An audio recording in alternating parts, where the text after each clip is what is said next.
భగవతే వాసుదేవాయ.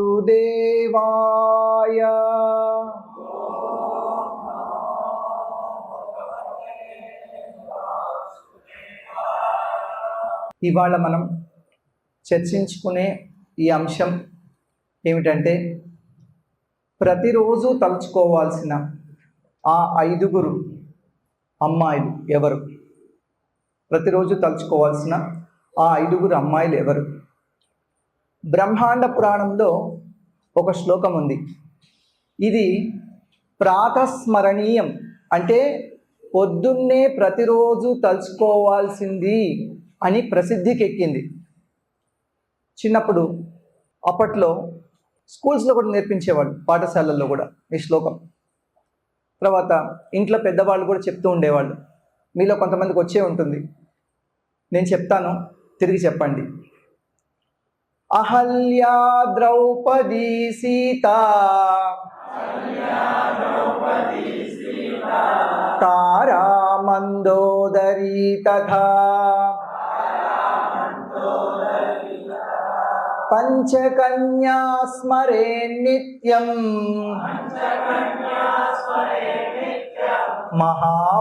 మహాపాతకనాశినీ.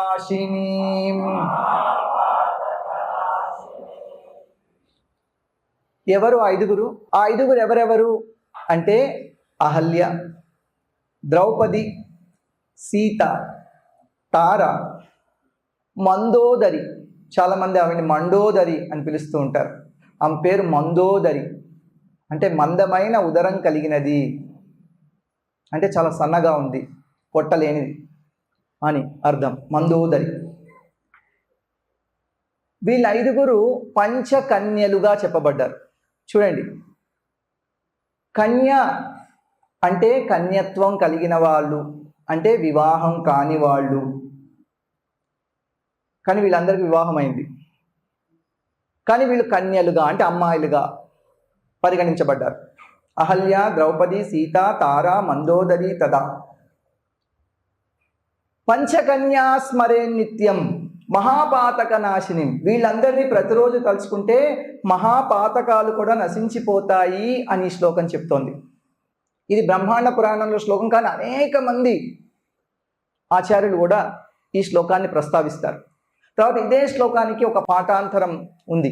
అక్కడ సీత బదులు కుంతి, అహల్య, ద్రౌపది, కుంతి, తారా, మందోదరి తథా పంచకన్యా స్మరే నిత్యం మహాపాతక నాశిని. అంటే 5 సీత బదులు కుంతిదే ఉంది. ఇప్పుడు మనకు కొన్ని ప్రశ్నలు వస్తున్నాయి. ఏమిటి ఆ ప్రశ్నలు? ముందుగా వీళ్ళ అమ్మాయిలు ఏంటండి? వీళ్ళ అమ్మలు, అమ్మమ్మలు, జేజమ్మలు. ఎందుకు వీళ్ళందరికీ వివాహం అయింది? మరి కన్యలుగా ఎందుకు చెప్తున్నారు? అందులో కూడా ప్రత్యేకించి వీళ్ళనే ఎందుకు ప్రస్తావించారు? ఇంకా చాలామంది ఉన్నారు కదా. మరి వీళ్ళల్లో ఉన్న ప్రత్యేకత ఏమిటి? కొంచెం వీళ్ళ చరిత్ర మనం చదువుకుంటుంటే కొన్ని విషయాలు మనకు తెలుస్తాయి. అవి ప్రత్యేకమైనవని నేను చెప్పట్లేదు, కాకపోతే వీళ్ళందరిలో ఏమిటి సామ్యత, కామన్ అంటే కొన్ని మనకు తెలుస్తుంటాయి. వీళ్ళెవరికి అమ్మ ప్రేమ లేదు. వాళ్ళ నాన్నల గురించి విశేషంగా చెప్పబడింది, కానీ వాళ్ళ అమ్మల గురించి ఎక్కడ చెప్పబడలేదు. సీత భూమిలో పుట్టింది, ద్రౌపది అగ్నిలో పుట్టింది. అలాగే మిగతా వాళ్ళు కూడా అలౌకిక జన్మ ఉంది అని ఐతిహ్యం. మీరు దానికి నన్ను కొన్నిటికైతే మనం చెప్పగలం, కానీ మిగతా వాటన్నిటికీ ప్రమాణం అడిగితే చెప్పలేం. కానీ ఐతిహ్యం ఉంది, వీళ్ళందరికీ అలౌకికమైన జన్మ. ఇంకా కొంతమంది ఏం చెప్తున్నారంటే వీళ్ళల్లో ఒక్కొక్కళ్ళు పంచభూతాల్లో ఒక్కొక్క దగ్గర నుంచి పుట్టారు అని. సీత భూమిలో పుట్టిన విషయం మనకు తెలుసు, ద్రౌపది అగ్నిలో పుట్టిన విషయం మనకు తెలుసు. అలాగే అహల్య వాయువు నుంచి, మందోదరి ఆకాశం నుంచి, తార జలం నుంచి పుట్టింది అని ఐతిహ్యం. కాబట్టి వీళ్ళందరికీ అమ్మ లేదు, అమ్మ ప్రేమ లేదు. కానీ ఇంకా చూసారంటే ఎవరికి కూడా భర్తతోటి సుఖంగా జీవించలేరు. వీళ్ళంతా పెళ్ళిళ్ళు అయ్యాయి, కానీ భర్తతోటి ఎడబాటు కలిగింది, భర్తకు దూరంగా ఉండవలసి వచ్చింది. అహల్య శాపవశాత్తు రాయిగా మారింది. ద్రౌపది కొన్నాళ్ళు అర్జునుడితో దూరంగా ఉండవలసి వచ్చింది. సీతాదేవి రాముడికి దూరంగా లంకలో ఉండవలసి వచ్చింది. కొంతమందికి వైధవ్యం కలిగింది. తార భర్తను కోల్పోయింది. ఇక్కడ తార అంటే 3 తారలు ఉన్నారు మనం పతివ్రతలుగా చెప్పుకునే వాళ్ళలో. హరిశ్చంద్రుడి భార్య తారామతి, బృహస్పతి భార్య దేవగురు బృహస్పతి భార్య తార, ఆ తర్వాత వాలి భార్య తార. ఈ 3లో ఇక్కడ మనం చెప్పుకునే తార ఎవరో తెలుసా? ఈ 3లో ఇక్కడ మనం చెప్పుకునే తార వాలి భార్య తార. నేను చెప్తాను ఎందుకో. ఇంకా ఏమిటంటే వీళ్ళు జీవితంలో అనేక కష్టాలు అనుభవించారు. ఈ 5 కూడా చాలా దురదృష్టవంతులుగా పేరు పొందారు. సీతకు తప్ప మిగతా వాళ్ళందరికీ ఒకరికంటే ఎక్కువ మంది పురుషులతో సంపర్కం ఉంది. అహల్య భర్తగా భావించి ఇంద్రుణ్ణి కామించింది. ద్రౌపది పంచభర్తృక. ద్రౌపదికి 5 భర్తలున్న విషయం అందరికీ తెలుసు. తార వాలి చనిపోయిన తర్వాత సుగ్రీవుడితో జీవించింది. మందోదరి కూడా ఒక చోట చెప్తున్నారు, ఇది కూడా ఐతిహ్యమే, దీనికి నేను ప్రమాణం చెప్పలేను కానీ ఐతిహ్యం. రాముడి ఆజ్ఞ మేరకు సహగమనం చేయకుండా రావణుడితో పాటు మళ్ళీ విభీషణుడిని పెళ్లి చేసుకొని ఇప్పటికి కూడా ఉంది అని పెద్దలు చెప్తూ ఉంటారు. కుంతీదేవి సంగతి కూడా మనకు తెలుసు. వివాహానికి పూర్వమే సూర్యుడితోటి దుర్వాసముని అనుగ్రహం వల్ల సూర్యుడిని ఆహ్వానించి కర్ణుడికి జన్మనిచ్చింది. ఆ తర్వాత కూడా భర్త ఆజ్ఞతోటి యమధర్మరాజుని ఆహ్వానించి ధర్మరాజును, వాయుదేవుడితోటి భీముణ్ణి, ఇంద్రుడితోటి అర్జునుణ్ణి ఆవిడ కన్నది. మరి సహజంగా పరపురుష సంపర్కం ఉంటే అది పాతకం, శాస్త్రం చెప్తోంది. మరి వీళ్ళంతా కూడా వీళ్ళని తలుచుకుంటే మనం మహాపాతకాల నుండి ఎలా విముక్తి కలుగుతాం? ఏం చూసి అసలు వీళ్ళ 5లో ఏమిటి అది? భర్తగా భావించి ఇంద్రుణ్ణి కామించి శాపగ్రస్తై రాయిలా మారిన అహల్య ఎందుకు స్మరణీయురాలు? పంచభర్తృక అంటే 5 పెళ్లాడిన ద్రౌపది పాంచాలి ఎందుకు స్మరణీయురాలు? జీవితం అంతా కష్టాలే అనుభవించింది. చివరికి అలాగే కడతేరిపోయింది, భూమిలో ప్రవేశించింది సీతాదేవి. ఆవిడ్ని స్మరించుకుంటే మనకు మంచి ఎలా జరుగుతుంది? మదిర సేవించేది, మరిదితో కలిసింది తార. అటువంటి తార ఎందుకు స్మరణీయురాలు? భర్త మరణించిన తర్వాత మిగతా వాళ్ళలాగా సహగమనం చేయకుండా విభీషణుణ్ణి పెళ్లాడింది మందోదరి. మరి ఆవిడ్ని ఎందుకు స్మరణీయురాలు? ఎన్ని కష్టాలు పడింది కుంతీదేవి. యవ్వనంలోనే వైధవ్యం అనుభవించింది. అటువంటి కుంతీదేవి సుఖం అనేది ఎరగదు. వీళ్ళంతా దురదృష్టవంతుల్లా ఉన్నారు. వీళ్ళని మనం తలుచుకుంటే మనకు అదృష్టం ఎలా కలుగుతుంది? వీళ్ళందరూ ఏదో తప్పు చేసినట్టు కనిపిస్తున్నారు, సీత తప్ప మిగతా వాళ్ళని తలుచుకుంటే ప్రతిరోజు ఏ విధంగా మనం పాతకాల నుంచి విముక్తి కలుగుతాం, ఇది ఇప్పుడు మనం చెప్పుకుందాం. ముందుగా అహల్య మనకందరికి తెలుసు. అహల్య ఎవరి కూతురు? ఎవరికైనా తెలుసు? ముద్గల ఋషి కూతురు. భాగవతంలో క్లుప్తంగా ప్రస్తావించబడింది అహల్య గురించి. రామాయణంలో కొన్ని అధ్యాయాల్లో చెప్పబడింది. ఆవిడ ముద్గల ఋషి కూతురు. ముద్గల ఋషి ఏమిటి తెలుసా? నేను వైకుంఠానికే వెళ్తాను అని ఇంద్రుడు వచ్చి నీ తపస్సుకు మెచ్చి నిన్ను దేవలోకానికి తీసుకెళ్తాము, మాతో పాటు దేవభోగాలు నువ్వు అనుభవించవచ్చు అంటే అక్కడికి వెళ్ళాక ఏం జరుగుతుంది అని అడిగాడు. ఏం జరుగుతుంది? మాలాగే చాలా కాలం ఇక్కడ ఉండి నువ్వు అన్ని సుఖాలు అనుభవించవచ్చు. తర్వాత ఏం జరుగుతుంది అని అడిగాడు. క్షీణే పుణ్యం మత్యలోకం విశంతి. మళ్ళీ అయిన తర్వాత మళ్ళీ ఇక్కడ మానవ జన్మలా ఇక్కడికి రావాల్సిందే. అయితే ఎందుకు రావడం నీతో పాటు? ఏదైనా ప్రదేశం ఉందా? ఎక్కడికైనా వెళ్తే మళ్ళీ తిరిగి రాని ప్రదేశం ఏదైనా ఉందా? అది వైకుంఠం. అయితే నేను అక్కడికే వెళ్తాను, వెళ్ళిపో అన్నాడు ఇంద్రుడు. అంత గొప్పవాడు ముద్గల ఋషి. ముద్గల ఋషి పేరుతోటి ఒక పురాణం, ముద్గల పురాణం ఉంది. ముద్గల ఋషి పేరుతోటి ఒక ఉపనిషత్తు, ముద్గలోపనిషత్తు ఉంది. మహాభారతంలో ఈయన చరిత్ర విశేషంగా చర్చించబడింది. భాగవతంలో మాత్రం ఈయన చరిత్ర చెప్పేటప్పుడు సుఖదేవ గోస్వామి వారు ముద్గల ఋషి నిజానికి క్షత్రియుడిగా పుట్టాడు. ఆయన బ్రాహ్మణుడిలాగా జీవించాడు కాబట్టి గోత్రం మౌద్గల్య సంగీతం అని ముద్గల ఋషి ఒక కొత్త గోత్రాన్ని, బ్రాహ్మణ గోత్రాన్ని ఆయన వల్ల వచ్చింది అని చెప్తూ ఉంటారు. ఆ విధంగా అహల్య ముద్గల ఋషి కూతురుగా పుట్టింది. ఇంకో కొడుకు కూడా ఉన్నాడు ఆయనకి. ఆ తర్వాత అదే వంశంలో పుట్టాడు ద్రుపదుడు. కాబట్టి ద్రౌపది, అహల్య ఇద్దరు కూడా బంధువులు, వాళ్ళిద్దరు ఒకటే వంశంలో పుట్టారు. అహల్య అందరూ చాలామంది చెప్పుకుంటూ ఉంటారు అహల్య గురించి. అనేక మంది కవులు కీర్తిస్తున్నారు. ఒక ఆయన చెప్తున్నాడు, రాయినైనా కాకపోతిని రామపాదము సోకగా. అలా కవులు కీర్తించే నారీ శిరోమణి అహల్య. అదేమిటండి, అంత పెద్ద తప్పు చేసింది? కొంతమంది అంటారు ఆయన ఇంద్రుడి వేషం వేసుకొని వచ్చాడు కాబట్టి తెలియక చేసింది తప్పు అంటారు. కొంతమంది అంటారు తెలిసే చేసింది అని కొంతమంది చెప్తున్నారు. ఏది నిజమో మనం ఇప్పుడు చర్చించద్దు. తప్పు జరిగిన మాట వాస్తవం, కానీ ఆ తప్పుకు ఆవిడ శాపగ్రస్తురాలైంది. ఒక రాయిలాగా మారిపోయింది. చివరికి మన కథ తెలుసు. రాముడి యొక్క పాదధూళి వల్ల తను పవిత్రురాలై మళ్ళీ తన భర్తను చేరుకుంది. ఇక్కడ ముఖ్యమైన విషయం ఏమిటంటే శ్రీరామచంద్రుడి పాదధూళి ఈవిడికి లభించింది. ఆయన మనం అంతకుముందు తప్పు చేసింది కదండి అనుకోవచ్చు. భగవద్గీత మనకు చెప్తోంది, అపిచేత్ సుదురాచారో భజతే మామనన్య భాగ్ సాధురేవ సమంతవ్యః సమ్యక్ వ్యవసితో హి సహా.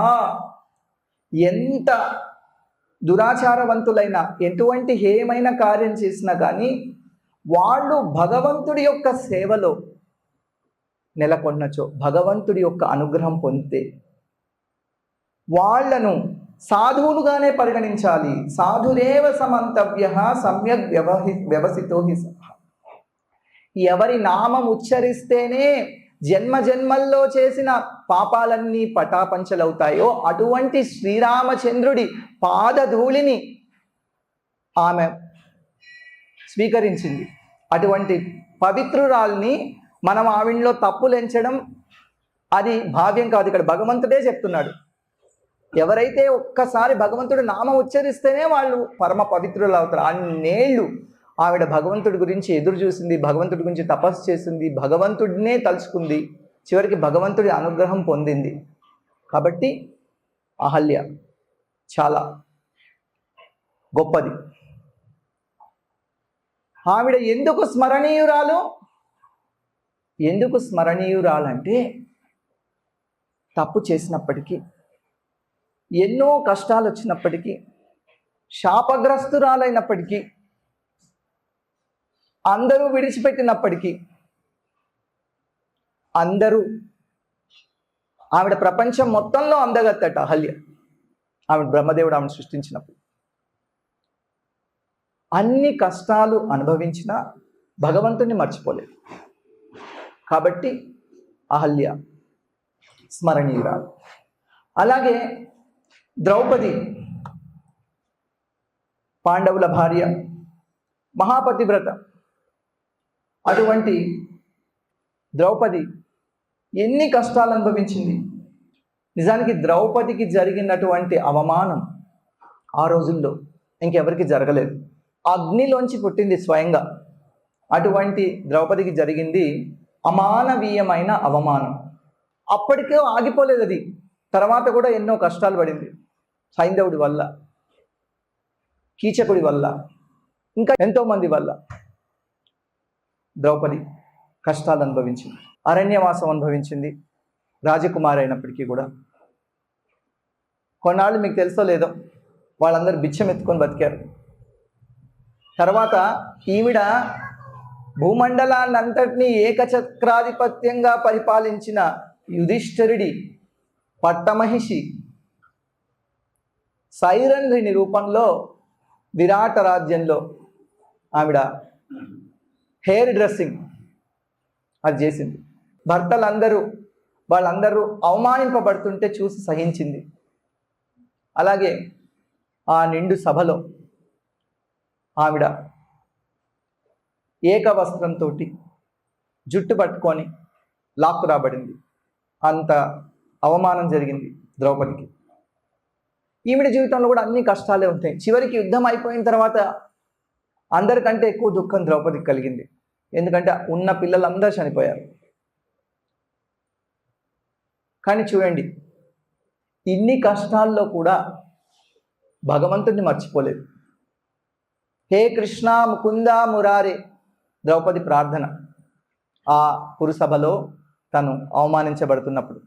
అన్ని సమయాల్లో కూడా ఎప్పుడు భగవంతుడినే తలుచుకుంటుంది. నిజానికి కొన్ని చోట్ల ఇది కూడా ఐతిహ్యంలో చెప్తుంటారు, కృష్ణుడి భార్యల కంటే కూడా ద్రౌపదికి ఎక్కువ భక్తి ఉందట కృష్ణుడి మీద. మళ్ళీ ఇంకొక విషయం, చాలామంది మరి అహల్య, ద్రౌపది, మిగతా వాళ్ళు కన్యలు ఎలా అయ్యారు అంటే, ద్రౌపదికి వ్యాసుడు వరం ఇచ్చాడు. ఏమిటి? ముందుగా ఆ మత్స్య యంత్రాన్ని భేదించి స్వయంవరంలో ద్రౌపదిని గెలుచుకున్నది అర్జునుడు. భిక్ష తీసుకొచ్చామని కుంతీదేవికి చెప్తే మీరందరూ సమానంగా పంచుకోండి అని తల్లి చూడకుండానే చెప్పింది. ఆ తీసుకొచ్చిన భిక్ష ద్రౌపది. ఒక అమ్మాయిని 5 ఎలా చేసుకోవడం అని వాళ్ళందరికీ ధర్మ సందేహం కలిగింది. ఎప్పుడైనా మనకి ఏదైనా ధర్మ సందేహం కలిగితే గురువు, సాధువు, శాస్త్రము చెప్పినట్లు చేయాలి. వీళ్ళందరికీ గురువు, పరం గురువు అందరికీ కూడా వ్యాసుడు, కుల గురువు తర్వాత ధౌమ్యుడు, సాధు. శాస్త్రాన్ని ఉటంకించి చెప్తున్నారు. పూర్వజన్మలో ఈవిడ, ఈ కథల్లో అనేక పాఠాంతరాలు ఉన్నాయి, కానీ ఒక్కటి మాత్రం అందరూ చెప్తున్నారు ఏమిటంటే, పూర్వజన్మలో ఈవిడ భర్త కావాలి అని 5 సార్లు అడిగింది కాబట్టి బ్రహ్మదేవుడు ఈవిడికి 5 భర్తల్ని అనుగ్రహించాడు అని. ఇంకా కొన్ని చోట్ల వాళ్ళ 5 కూడా ఇంద్రుడి అంశలే అని చెప్పబడింది. అప్పుడు ఎలా ఈ విధంగా 5 చేసుకోవాలి అంటే వ్యాసుడు ఆవిడికి చెప్పారనమాట, అమ్మా నువ్వు ఒక్కొక్క భర్తతో ఒక్కొక్క సంవత్సరం ఉన్నా, వాళ్ళ నుంచి ఇంకొక భర్త దగ్గరికి వెళ్ళినప్పుడు నీవు కన్యగానే ఉంటావు అని వ్యాసుడు వరం ఇచ్చాడు. అలాగే మిగతా వాళ్ళకు కూడా సూర్యుడు కుంతీదేవికి అలా వరం ఇచ్చాడు, నీ కన్యత్వానికి భంగం కలగలేదు అని. ఈ 5 కూడా అలాగే బ్రహ్మదేవుడు కానీ ఆచార్యులు కానీ వరం అనుగ్రహించడం వల్లే వీళ్ళందరూ కన్యలు, అమ్మాయిలుగా పరిగణించబడుతున్నారు. ద్రౌపది ఇంత గొప్ప కృష్ణ భక్తురాలు కాబట్టి ఆవిడ స్మరణీయురాలు. అంటే ఎన్ని కష్టాలు వచ్చినా భగవంతుడిని విడిచిపెట్టలేదు, భగవంతుడి యొక్క పాద సేవని విడిచిపెట్టలేదు, భగవంతుడి యొక్క పాదధూళిని విడిచిపెట్టలేదు, భగవంతుడి పాద పద్మాలను ధ్యానిస్తుంది, భగవంతుడి నామ సంకీర్తన చేస్తుంది. దిక్కుతోచనప్పుడు ఎన్నోసార్లు అడవిలో దుర్వాసుడు 60,000 మంది శిష్యులతోటి చెప్పా పెట్టకుండా భోజనానికి వచ్చినప్పుడు కృష్ణుణ్ణి ఈవిడ ప్రార్థించింది. అలాగే అనేక సార్లు మనం చూస్తూ ఉంటాం మహాభారతంలో. ఇంకా సీత, ఈవిడ శ్రీరామచంద్రుడి పట్టమహిషి కాబట్టి ఈవిడికి 5 ఒక స్థానం ఇవ్వలేదు. ఆవిడ మిగతా వాళ్ళంతా గొప్ప భక్తురాలు కాబట్టి ఆవిడికి ఇందులో స్థానం లభించింది. అయోనిజ అంటే యోని ద్వారా జన్మించింది కాదు, అవనీతనయ భూమిలో నుంచి ఆవిడ జన్మించింది. అంటే వీళ్ళందరికీ చెప్పాను కదా, పంచభూతాల్లోంచి ఒక్కొక్కళ్ళు ఒక్కొక్క దానిలోంచి జన్మించారు. సీతాదేవి భూమి నుంచి అసమాన పతివ్రత. సీతతో సమానమైన పతివ్రత ఇంకొకళ్ళు లేరు. ఎంతోమంది పేర్లు చెప్పుకుంటాం, దమయంతి, అరుంధతి, కానీ సీత విషయానికి వస్తే సీతతో సమానమైన వాళ్ళు కాదు. ఈవిడికి ఎన్ని కష్టాలు చూడండి.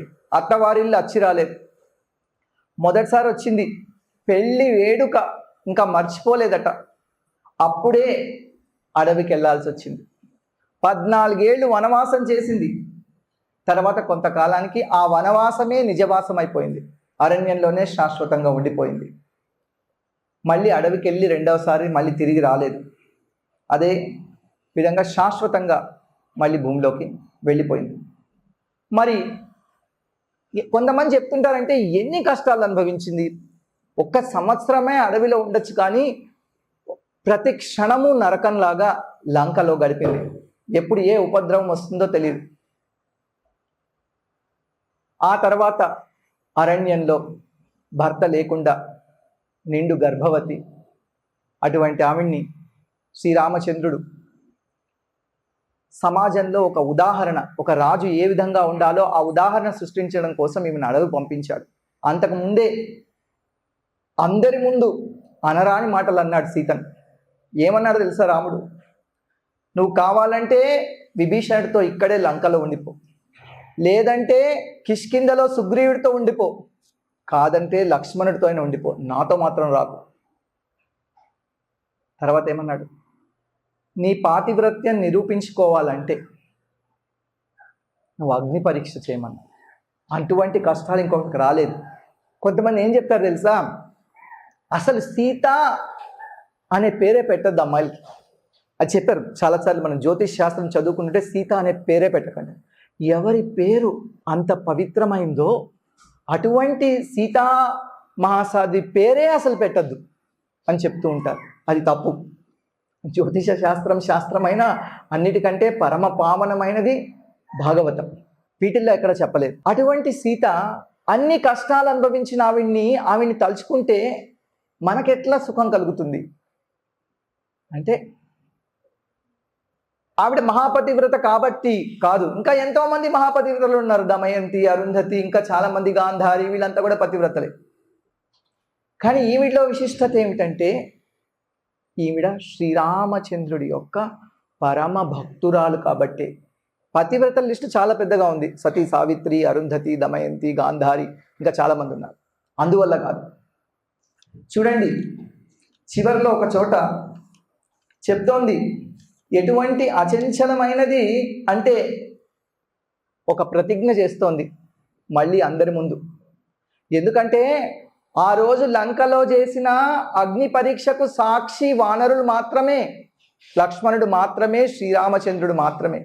అయోధ్య ప్రజలు చూడలేదు కదా, వాళ్ళందరూ వచ్చారట. అప్పుడు వాళ్ళందరి ముందే ప్రతిజ్ఞ చేస్తోంది, యథాహం రాఘవాధన్యం మనసాపిన చింతయే తథామే మాధవీదేవి వివరం దాతుమర్హతి.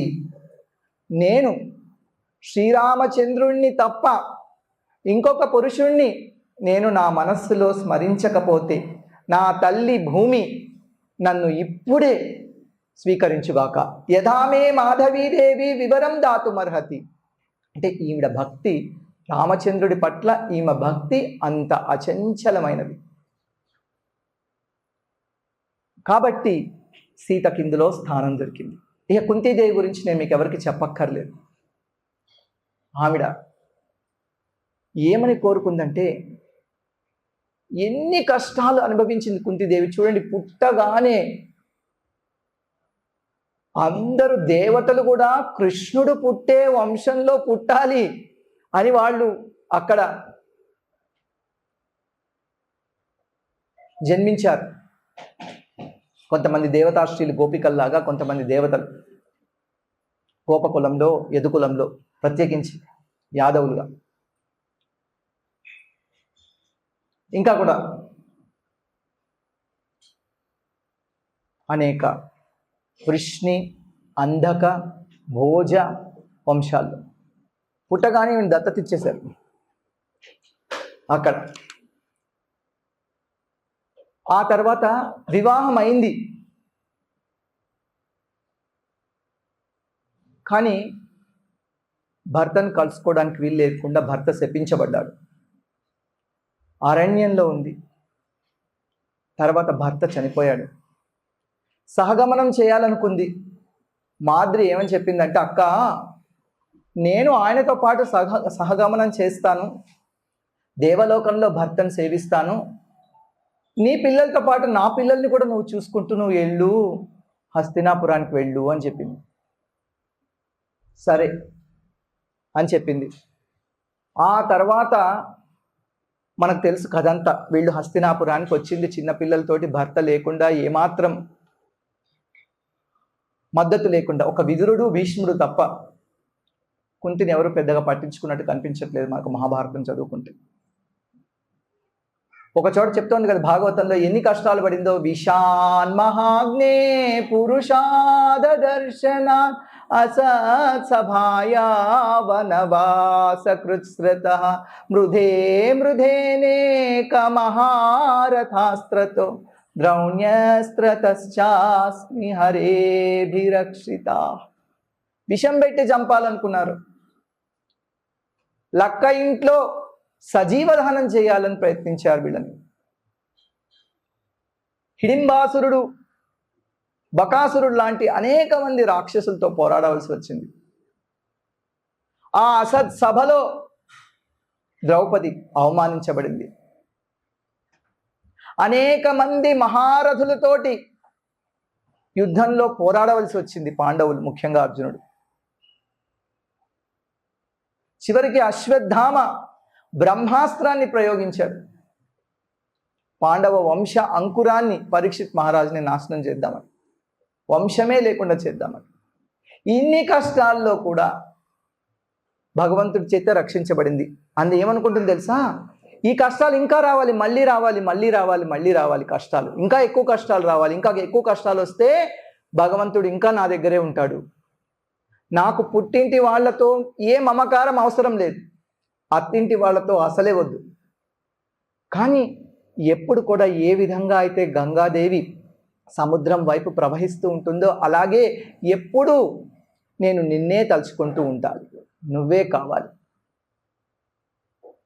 చాలాసార్లు ఏడ్చింది వాళ్ళందరూ లేనప్పుడు కూడా. కానీ కృష్ణుడు వెళ్ళిపోతుంటే ఆ వియోగాన్ని తట్టుకోలేకపోయింది చివరిలో. ఇప్పుడు అంతా బాగుంది అనుకుంటున్నావు, నువ్వు వెళ్ళిపోతున్నావు, నువ్వు లేకపోతే ఈ హస్తినాపురం శోభిల్లదు అని కృష్ణుణ్ణి విడిచిపెట్టలేకపోతుంది. సహజంగా ఎవరైనా వితంతువులు ఎవరినైనా సాగనంపడానికి బయటికి రారు. కృష్ణుడు వెళ్తున్నారు, బ్రాహ్మణులు వేదఘోష చేస్తున్నారు, మిగతా వాళ్ళంతా కూడా ఆయన్ని మంగళ వాయిద్యాలతో తీసుకెళ్తున్నారు. అటువంటి సమయంలో వితంతువులు వెళ్ళడం మనం చూడం. మనకు ఆ చిత్రం కూడా శిల్ల ప్రభుపాదుల వారి పుస్తకం మీద ఉంటుంది, కుంతీదేవి ప్రార్థనలని, teachings of queen Kunti. Kuntidevi రథం మీద వెళ్తున్న కృష్ణుడిని ఆపుతున్నట్టుగా ఉంటుంది. అంటే మిగతా వాళ్ళందరి వియోగాన్ని తట్టుకోగలిగింది కానీ కృష్ణుడి యొక్క వియోగాన్ని తట్టుకోలేకపోతుంది. అచంచలమైన భక్తి కృష్ణుడి మీద. అలాగే తార, ఎందుకు ఆ మిగతా తారలిద్దరు కూడా గొప్పవాళ్ళుగానే పరిగణించబడ్డారు, కానీ ఈ తార ఎందుకు ప్రత్యేకమైనది? ఇక్కడ ఎందుకు ఆవిడ ప్రస్తావించబడింది?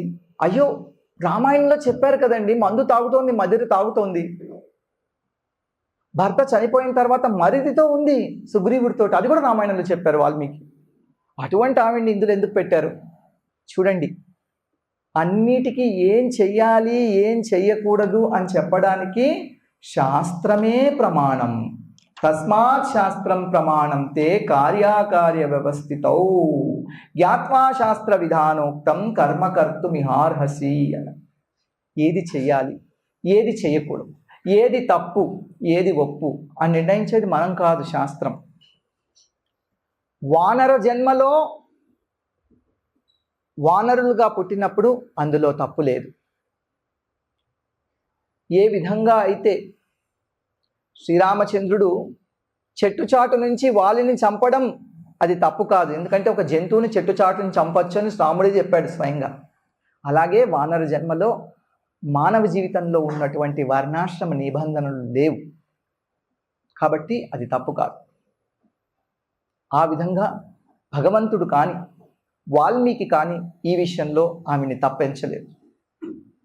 కానీ ఒక్క విషయం గుర్తుపెట్టుకోండి, మిగతా వాళ్ళలాగా ఈవిడ అచంచలమైన రామ భక్తురాలు. వానరుల్లో కొన్నిసార్లు మదిర తాగడం సహజమే. అది మనం బృందావనంలో వెళ్తే కూడా అప్పుడప్పుడు ఎవరైనా మ్యాంగో జ్యూస్ ఇలాంటివి పెట్టుకుంటే కూడా మనం చూస్తూ ఉంటాం. కోతులు లాగేసుకొని తాగేస్తుంటే మన చేతిలో ఏమున్నాయి తాగేస్తుంటే. హనుమంతుడు సీతను కనిపెట్టాడు అని వీళ్ళు చెప్పడానికి వస్తున్నారు. వస్తూ వస్తూ కిష్కింద దగ్గరలోకి వచ్చేసినప్పుడు ఏం చేశారో తెలుసా? వీళ్ళంతా ఆ మందు తాగారు. రామాయణంలో చెప్పబడింది. అది చెప్పడానికి వానరులకు కొన్ని సందర్భాల్లో మానవులకు కూడా అది సహజమే. దానిలో మనం తప్పులెంచకూడదు. మన మానవులకు నిర్దేశించిన వర్ణాశ్రమ నియమాలను మనం వానరులకు ఇంకొకలకు మనం ఆపాదించకూడదు. రామభక్తురాలు. నిజానికి సుగ్రీవుడు కూడా రాముడికి చేసిన ప్రతిజ్ఞ మర్చిపోయి తప్పదాగి మత్తులో మునిగిపోయినప్పుడు లక్ష్మణుడు వస్తాడు గుర్తు చేయడానికి. అప్పటికి సుగ్రీవుడికి అర్థం కావట్లేదు. తార చెప్తుంది, తప్పు, నువ్వు భగవంతుడి దేవాది దేవుడు శ్రీరామచంద్రుడికి మాట ఇచ్చావు, వెళ్ళు. వానర సైన్యాన్ని అంతరినీ ప్రపంచం 4 వైపులా పంపించి సీతను అన్వేషించే సమయం వచ్చింది. వర్షాకాలం వెళ్ళిపోయింది. ఇదే సమయం అని నిజానికి సుగ్రీవుడు కోపం తెచ్చుకుంటున్నాడు. కానీ సుగ్రీవుడికి భగవంతుడి యొక్క గొప్పతనాన్ని ఆచార్యులు చెప్పారు. అని రామాయణంలో క్లుప్తంగా ఉంది, కానీ ఆ వివరణల్లో చెప్పారు. అందులో ఈవిడ యొక్క భక్తిని విశేషంగా చెప్పబడ్డారు, విశేషంగా ప్రస్తావించారు. అట్లాంటి రామభక్తురాలు తార. ఇక మందోదరి చెప్పాను కదా, ఐతిహ్యంలో భర్త మరణించిన తర్వాత ఈవిడ చాలామంది ఏం చేస్తారు, ఏదైనా మనము ఎంత భక్తియోగమైన ఆచరించవచ్చు. జీవితంలో కష్టం వచ్చినప్పుడు ముందుగా చేసే పని ముఖ్యంగా భగవంతుడిని నిందించడం, భక్తుల్ని నిందించడం. చూడండి, మందోదరి రావణుడు మరణించాడు. రావణుడు మరణించిన తర్వాత మందోదరి ఏం మాట్లాడిందో భాగవతంలో 3 శ్లోకాల్లో చెప్పబడింది. అసలు భాగవతంలో రామాయణమే క్లుప్తంగా చెప్పారు. అందులో మందోదరి ప్రస్తావనే అవసరం లేదు. అందులో మందోదరి ఏం చెప్పింది అని సుఖదేవ గోస్వామి వారు చెప్తున్నారు.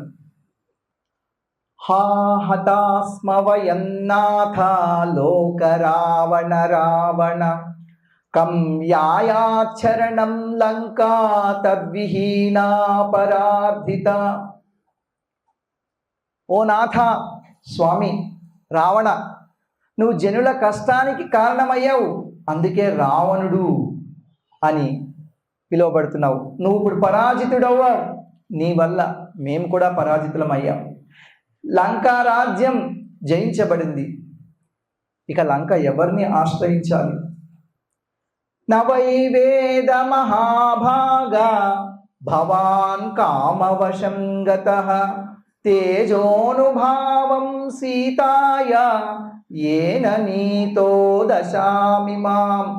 ఇప్పుడు చెప్తోంది మహాభాగుడివి నువ్వు, ఎందుకంటే ఇప్పుడు రాముడి చేత చంపబడ్డాడు కాబట్టి అని చెప్తున్నారు ఆచార్యుడు. కామవశుడివై సీతాదేవి ప్రభావం తెలుసుకోలేకపోయావు. ఆవిడ శాప కారణంగానే నీవిప్పుడు శ్రీరామచంద్రుడితోటి వధించబడ్డావు. ఇంకా తర్వాత శ్లోకంలో చెప్తోంది, కృతైషా విధవా లంక, నన్ను మాత్రమే కాదు లంకను కూడా విధవం చేశావు. వయం చ కులనందన దేహకృతోన్నం గృధ్రాణం ఆత్మా నరకహేతవే. నరకం అనుభవించాలి నువ్వు, నీ శరీరం గద్దలతోటి తినబడాలి.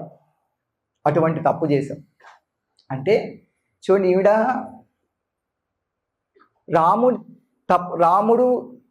రాముడిని నిందించట్లేదు, లేదా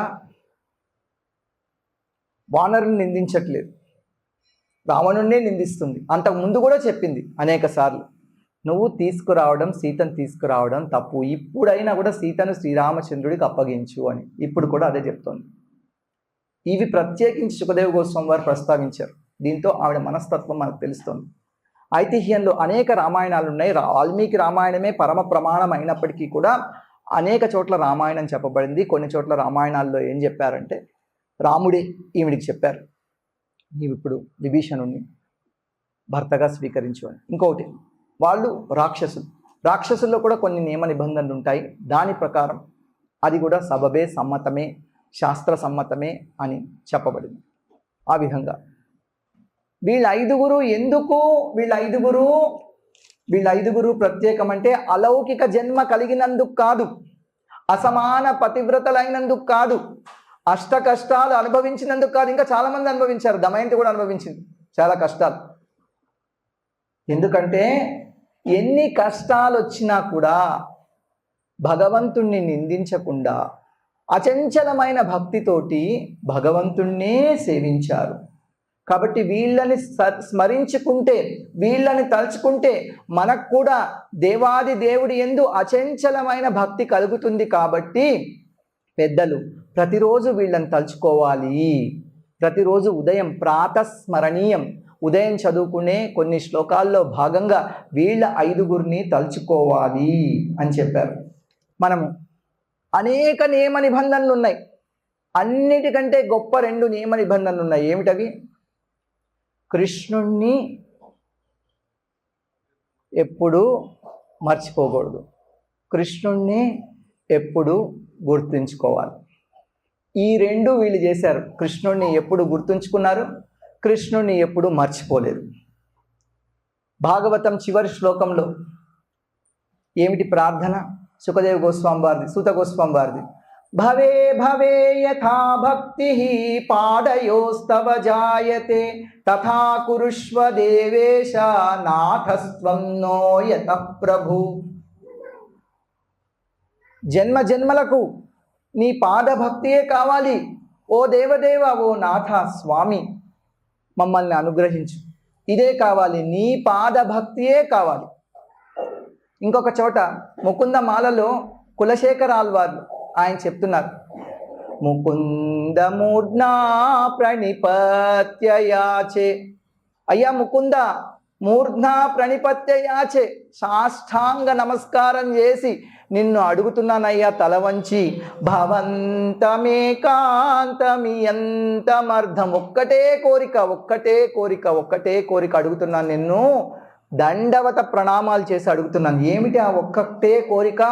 అవిస్మృతిస్తరణారవిందే భవే భవే మేస్తు భవత్ ప్రసాదాత్.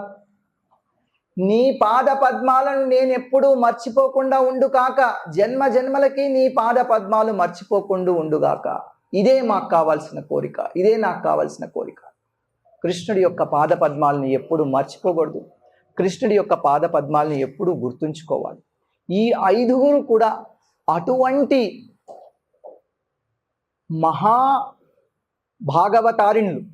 కాబట్టి ఈ ఐదుగురిని నేను స్త్రీలు అనడం కంటే అమ్మాయిలు అనడం సబబుగా అనిపిస్తుంది. ఎందుకంటే కన్య అనే పదానికి తెలుగులో అనువాదం అమ్మాయి. కాబట్టి ప్రతిరోజు ఈ ఐదుగురు అమ్మాయిలను గుర్తు తెచ్చుకోవాలి. వీళ్ళని తలుచుకుంటే వీళ్ళలాగా మనకు కూడా భగవంతుడు దేవాది దేవుడు శ్రీకృష్ణుడి పట్ల అచంచలమైన భక్తి కలుగుతుంది. హరే కృష్ణ.